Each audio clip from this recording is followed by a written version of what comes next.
ভাই ও বাবাজি, সোনার মানিকেরা, জওয়ানেরা, আল্লাহ পাক আল্লাহ তাআলা কালামুল্লাহ শরীফের ভিতরে আমার আল্লাহ পাক জানিয়ে দিলেন, قال الله تعالى في كلامه المجيد وفي الفرقانه الحميد بسم الله الرحمن الرحيم يا أيها الذين آمنوا اتقوا الله حق تقاته ولا تموتن إلا وأنتم مسلمون। আমার আল্লাহ পাক কালামুল্লাহ শরীফের ভিতরে, আমার আল্লাহ কোরআনুল কারীমের ভিতরে আমার আল্লাহ পাক জানিয়ে দিলেন, আয় আমার বান্দা বান্দীরা, আয় আমার বান্দা বান্দীরা, আমি আল্লাহ পাক জানিয়ে দিলাম, আমি আল্লাহ তোমাদের ঘোষণা করে দিলাম, ইত্তাকুল্লাহ, আমি আল্লাহ আমাকে ভয় করো। আমি আল্লাহ জানিয়ে দিলাম তোমাদের কবর নামক জায়গাকে তোমরা ভয় করো, আযাবে জাহান্নামকে তোমরা ভয় করো। বাবাজি, আমি একটু সংক্ষিপ্তে গুটিয়ে নিতে চাই, আমার কথা অল্প কথাই বুঝে যাবে। আজ আমরা মুসলমান হিসাবে নিযুক্ত, আজ আমরা মুসলমান হিসাবে পরিচিত।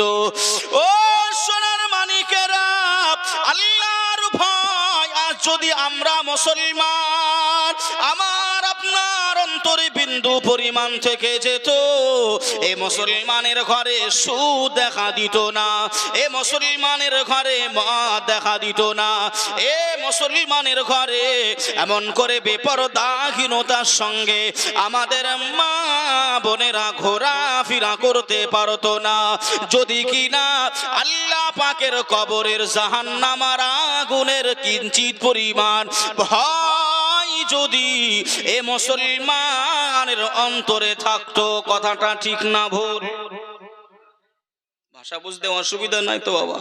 পুরোপুরি বুঝতে পারছেন? আল্লাহ বললেন, ইয়া আইয়ুহাল্লাযীনা আমানু তাকুল্লাহ, ইত্তাকুল্লাহ। হুজুর বসে রয়েছেন, আমরের সেগা, ভয় কর। আল্লাহ বললেন ভয় করতে। তা যদি ভাই আল্লাহর কিঞ্চিত পরিমাণ ভয় আমার আপনার অন্তরে থাকতো, মুসলমানের ঘরে ঘুষ, সুদ, মদ, জেনা, ব্যভিচারী এগুলো কি দেখা দিত? এই যে রমজান মাস গেল না বাবা, আমি রমজান মাসে এমন করে ভাই বাঁকুড়ায় গিয়েছিলাম, 17 কি 18 রমজান। তা বাঁকুড়াতে গিয়ে ভাই যার বাড়িতে আমাকে রাখতে দিয়েছে তাকে জিজ্ঞাসা করলাম, চাচা আপনি রোজাই নাই? তা বলল, হুজুর আমি এই 2 ঘন্টা অন্তর অন্তর পানি না খেলে আমার গ্যাস হয়ে যায়, যার কারণে আমি রোজা রাখি না। ভাই ফারিস্তাকে যদি বলা হয় কবরে গিয়ে, আমার কথা বুঝবেন, কবরে গিয়ে ফারিস্তাকে যদি বলা হয় যে এমন করে মাঠে প্রচুর পাট এমন করে লাগিয়েছিল, বুনেছিল, তাই নিরান দিতে গিয়ে ও নামাজ টামাজ আমার সময় হয়নি, 4-5টা মেয়ে বিবাহ দিতে গিয়ে আমার মাজা 60 হয়েছে, এই যদি কারণগুলো ভাই যদি ফারিস্তাদেরকে জানাই, ও ভাই মুগুর চালাবে না আদর করবে? এ কি কোনো কারণের মধ্যে পড়ে? বাবা আমি বোঝাতে চাইছি ভাই, আজ আমাদের অন্তর থেকে ভয় উঠে গেছে। আপনি দেখেন মুসলমান গোটা পৃথিবীতে, খালি ভারতে নয়, গোটা পৃথিবীতে ভাই, বাংলাদেশ বলেন, পাকিস্তান বলেন, আফগানিস্তান বলেন, ইরান বলেন, যেখানেই বলবেন না কেন ভাই, চীন বলেন, সব জায়গায় যেখানে মুসলমান আছে ভাই, প্রায় জায়গায় মুসলমান লজ্জিত, মুসলমান বঞ্চিত, মুসলমান মার খায়। খাচ্ছে না? খায় না? এই খায় না? খায় না? খায়। কেন? মুসলমানের নিরাপত্তার যেটা জায়গা, সেই জায়গাটা মুসলমান ছেড়ে দিয়েছে, এর জন্যই মুসলমান আজ আঘাত খাচ্ছে। মুসলমানের নিরাপত্তার জায়গা ছেড়ে দিয়েছে। কোনটা? আল্লাহর ঘর হলো মুসলমানদের নিরাপত্তার জায়গা। জোরে বলুন সুবহানাল্লাহ, জোরে বলেন সুবহানাল্লাহ। আল্লাহ বললেন, আমি বলি নাই বাবা, আল্লাহ বললেন, তাতানাজ্জালু আলাইহিমুল মালাইকা, যদি কোনো বান্দা বান্দি সকালে দুপুরে সন্ধ্যায় রাত্রিতে আমি আল্লাহ আমাকে বলে নাই, বিশ্বাস করে নাই আমি আল্লাহ আমি এক, এর উপরে ইস্তেকামাত যদি থেকে যাই, আমি আল্লাহ বললাম ওর বিপদে মুসিবতে আমি আল্লাহ আমার ফারিস্তা দিয়ে সাহায্য করব। জোরে বলুন সুবহান, জোরে বলেন সুবহানাল্লাহ। কিন্তু আজ আমরা দেখছেন না ভাই, পানির দরকার আছে না নাই? আছে না নাই? আপনাদের দিকে মসজিদ আছে কিনা ভাই জানি না, বেশি মসজিদ এখন ভাই গ্রামে 5-6টা করে মসজিদ হয়। কি গো হয় না? 5-6টা করে মসজিদ। কেন বলতে ওটা তৃণমূলদের মসজিদ, এ বলতে এটা ফারাজদের মসজিদ, ও বলতে বেরেলিদের মসজিদ, এ ফোরফোরাদের মসজিদ। এই করে করে ভাই এক গ্রামে মোটামুটি 6 থেকে এমন করে 5টা মসজিদ কনফার্ম। তবু এত মসজিদ হয়েছে, তবুও কি ভাই পানি আনতে পারতেছে? আমার কথা কি বুঝতে পারছেন আমি কোন জায়গায় কথা বলতেছি? বাবাজি আমার সোনার মানিকেরা, জওয়ানেরা ও যুবকেরা, আল্লাহ পাক কালামুল্লাহ শরীফের ভিতরে জানিয়ে দিলেন, قال الله تعالى في كلامه المجيد وفي الفرقانه الحميد بسم الله الرحمن الرحيم ما آتاكم الرسول فخذوه وما نهاكم عنه فانتهوا। আমার আল্লাহ পাক জানিয়ে দিলেন, আমার আল্লাহ ঘোষণা করে দিলেন, আয় আমার বান্দা বান্দীরা, আয় আমার বান্দা বান্দীরা, আমি আল্লাহ পাক জানিয়ে দিলাম আমার রাসূলুল্লাহ যেটা এতায়াত করেছে, আমার হাবিবুল্লাহ যেটা তোমাদের হুকুম করেছে, আমার রাসূলুল্লাহ তোমাদের জন্য যেটা জায়েজ করেছে, আমি আল্লাহ পাক জানিয়ে দিলাম, আয় আমার বান্দা বান্দীরা, ওই সমস্ত কাজগুলো তোমরা নিজেদের আমলে পরিণত করে নাও। জোরে বলুন সুবহান, আর একটু জোরে হবে না সুবহানাল্লাহ। ও ডিগ্রি ঘোষপাড়া এলাকাবাসীরা, ও আমার আম্মা জান বোনেরা, খালারা, বেটিরা, শুনে যান একটুখানি রাতের বেলা আল্লাহ পাক আরো জানিয়ে দিলেন, ওয়ামা নাহাকুম আনহু ফান্তাহু, আমার রাসূলুল্লাহ যেটা মানা করেছে, আমার হাবিবুল্লাহ যেটা নিষেধ করেছে, সেটা করা যাবে নাই, সেটা মানা যাবে নাই, সেই কাজটা করা তো দূরের কথা, ওই কাজের ধারে কাছে যাওয়া যাবে না। আল্লাহ নবী মদ খাওয়া নিষেধ করে দিয়েছে, আল্লাহ নবী মদ খাওয়ার গায়ে নো এন্ট্রি লাগিয়েছে, আল্লাহ নবী সুদ খাওয়ায় নো এন্ট্রি লাগিয়েছে, আল্লাহ নবী বেপরদাহীনতার সঙ্গে ঘোরাঘুরিটা আল্লাহ নবী নো এন্ট্রি লাগিয়েছে, আল্লাহ নবী ঘুষ সুদ খাওয়াটা আল্লাহ নবী নো এন্ট্রি লাগিয়েছে। আল্লাহ নবী বললেন নামাজ পড়ো, আল্লাহ নবী বললেন রোজা করো, আল্লাহ নবী বললেন টাকা থাকলে হজ করো, আল্লাহ নবী বললেন টাকা থাকলে যাকাত দাও।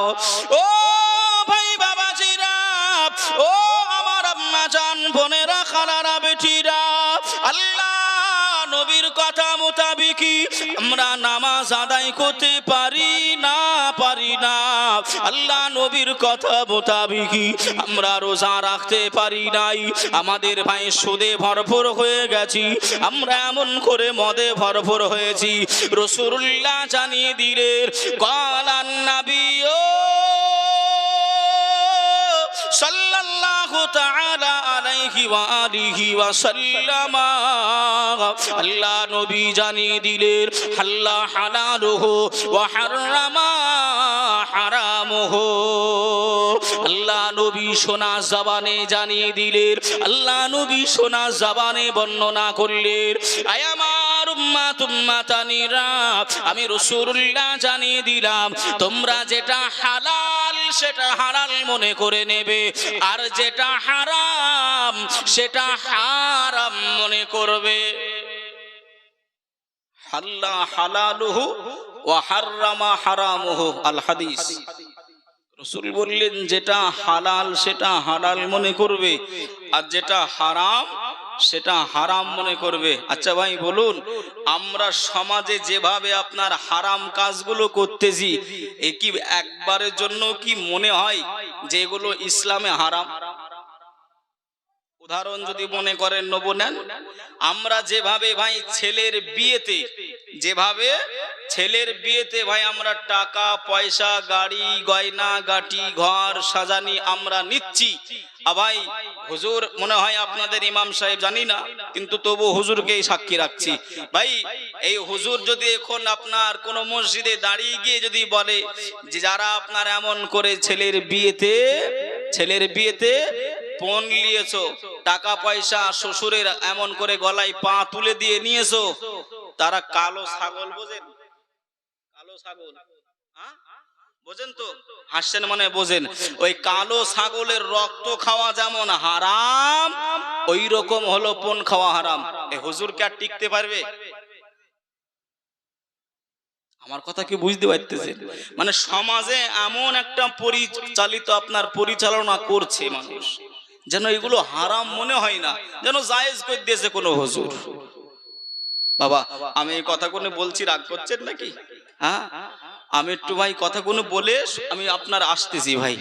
যদিও ওটা বর্তমান হিসাবে না বললে ভাই হবে না, না করা করলে হবে না। দয়ার নবীজি আমরা তোমায় ভুলতে পারি না, দয়ার নবীজি আমরা তোমায় ভুলতে পারি না। তোমার আম্মা আমেনা গো, তোমার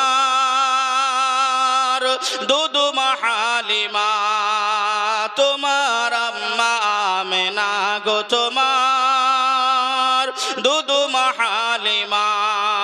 জোরে বলুন সুবহানাল্লাহ। আল্লাহু আকবার। মনে হচ্ছে রাত আপনার সেই 4টে বেজে গেছে। সুবহানাল্লাহ, যা জোর মনে হচ্ছে রাত 4টে বাজে।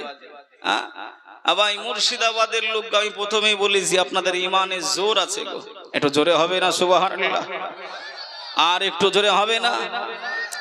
দয়ার নবীজি আমরা তোমায় ভুলতে পারি না, তোমার আম্মা আমেনা গো, তোমার দুদুমা হালিমা, তোমার আম্মা আমেনা গো, তোমার দুদুমা হালিমা। তুমি জন্ম নিলে মা আমিনার ঘরে,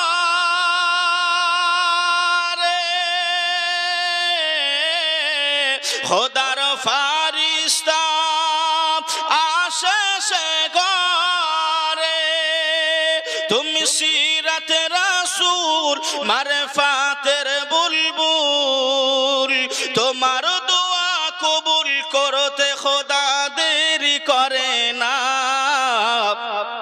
জোরে বলে, আর একটু জোরে বলে। তোমার আম্মা আমেনা গো, তোমার দুদুমা হালিমা, তোমার আম্মা আমেনা গো, তোমার দুদুমা হালিমা। দয়ার নবীজি আমরা তোমায় ভুলতে পারি না, তোমার আম্মা আমেনা গো, তোমার দুদুমা হালিমা, তোমার আম্মা আমেনা গো, তোমার দুদুমা হালিমা। আল্লাহুম্মা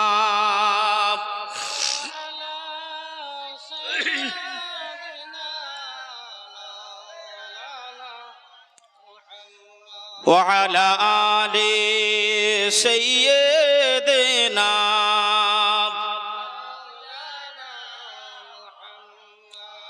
সাল্লু আলা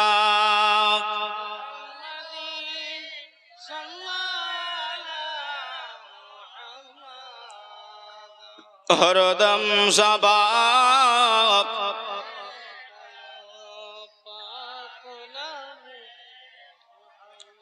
हरदम सबा से निकालो। সাল্লাল্লাহু আলাইহি ওয়াসাল্লাম। তবে ভাই রাসূল দেখিয়েছেন একটা পথ, আর আমরা উম্মত বলে দাবিদার, মুসলমান বলে দাবিদার, আমরা চলছি উল্টো পথে। তবে ভাই এতটুকু আপনাদের কাছে আবেদন করব, নিবেদন করব, অনুরোধ করব, বাবা ফিরে আসেন। জীবনে যা কিছু করেছেন ফিরে আসেন। রাসূলুল্লাহর মহাব্বত ছাড়া, রাসূলুল্লাহর মহাব্বত ছাড়া ভাই কোন ব্যক্তি এমন করে রাসূলুল্লাহর শাফাআত ছাড়া, রাসূলুল্লাহর দয়া ছাড়া কোন বান্দা বান্দি আল্লাহর জান্নাতে যেতে পারবে না। তাহলে সেই রাসূলুল্লাহকে ভালোবাসতে হবে, রাসূল যে পথে বলেছেন সেই পথে চলতে হবে, তাহলেই তো আমরা শাফাআত পাবো। ভাই আরেকটার উত্তর আপনারা দেন, কবরে আমরা সবাই যাব বাবা, কিন্তু কবরে ভাই ফারিস্তারা কি জিজ্ঞাসা করবে নাকি? কবরে ফারিস্তারা কি জিজ্ঞাসা করবে যে এমন করে আপনি কতবার নামাজ পড়েছেন? কবরে জিজ্ঞাসা হবে নাকি? হবে না। কতবার রোজা রেখেছেন এটাও কবরে জিজ্ঞাসা করা হবে না। কতবার হজ করেছেন এটাও জিজ্ঞাসা করা হবে না। কবরে ভাই রাসূলুল্লাহকে হাজির করিয়ে রাসূল সম্পর্কে জিজ্ঞাসা করা হবে। জোরে বলুন সুবহানাল্লাহ। ও বান্দা বান্দিরা, তাই কবরে যার সম্পর্কে তোমাকে প্রশ্ন করা হবে, যদি তুমি তার বিষয়ে না জানো, তার কথা মোতাবেক যদি না চলো, তুমি কোনোদিন কবরে গিয়ে রাসূলুল্লাহর হেল্প শাফাআত পাবে না। যে তবে ভাই নামাজ, রোজা, হজ, যাকাত এগুলো কিয়ামতে প্রশ্ন হবে, কবরে নয়, কিয়ামতে হবে। ভাই ও বাবাজি, সোনার মানিকেরা, জওয়ানেরা, আমরা যে ভাই এমন করে কলেমায়ে তাইয়্যিবা লা ইলাহা ইল্লাল্লাহু মুহাম্মাদুর রাসূলুল্লাহ সাল্লাল্লাহু আলাইহি ওয়াসাল্লাম, এই কলেমা আমরা সবাই কম বেশি জানি। আমরা মুসলমান। কোন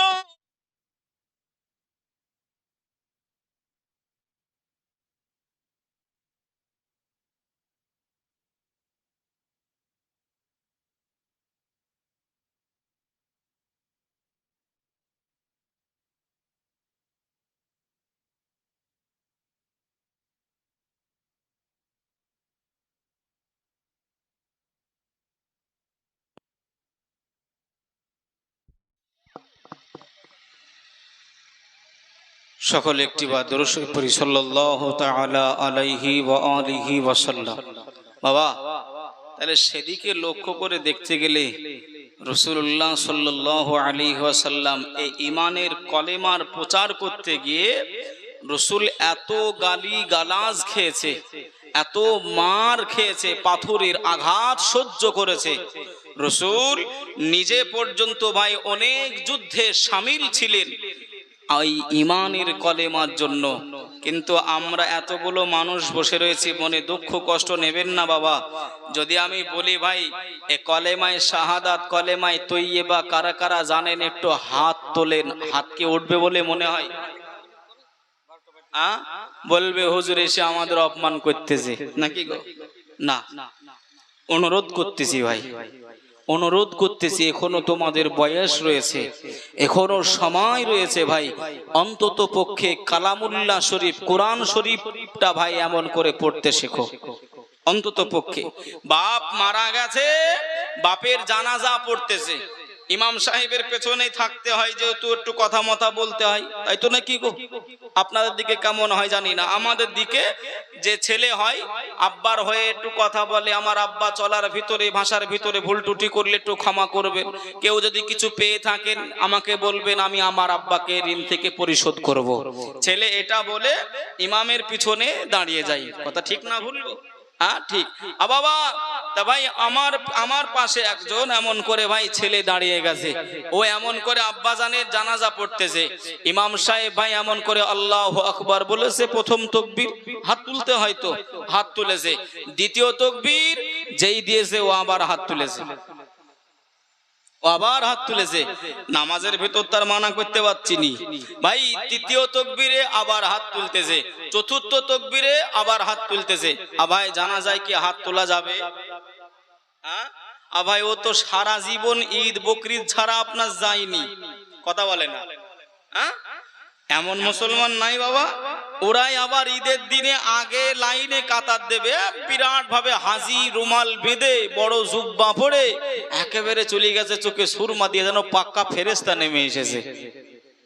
এই দেখলেন না বাবা, ঈদের দিনে আমার যুবকরা যে হারে আপনার বাইক চালাচ্ছিল রাস্তাঘাটে, ভাই যে হারে ওরা পাঞ্জাবি পরে মাথায় ফেটা বেঁধেছে, মনে হচ্ছিল ওরা 30টা রোজা রাখেনি, ওরা 60টি রোজা রেখেছে। কিন্তু খোঁজ নিয়ে দেখেন একটা রোজাও রাখেনি, কিন্তু ওরাই মনে হচ্ছে ঈদ করতেছে। ঈদ কাদের জন্য বাবা? ঈদ কাদের জন্য?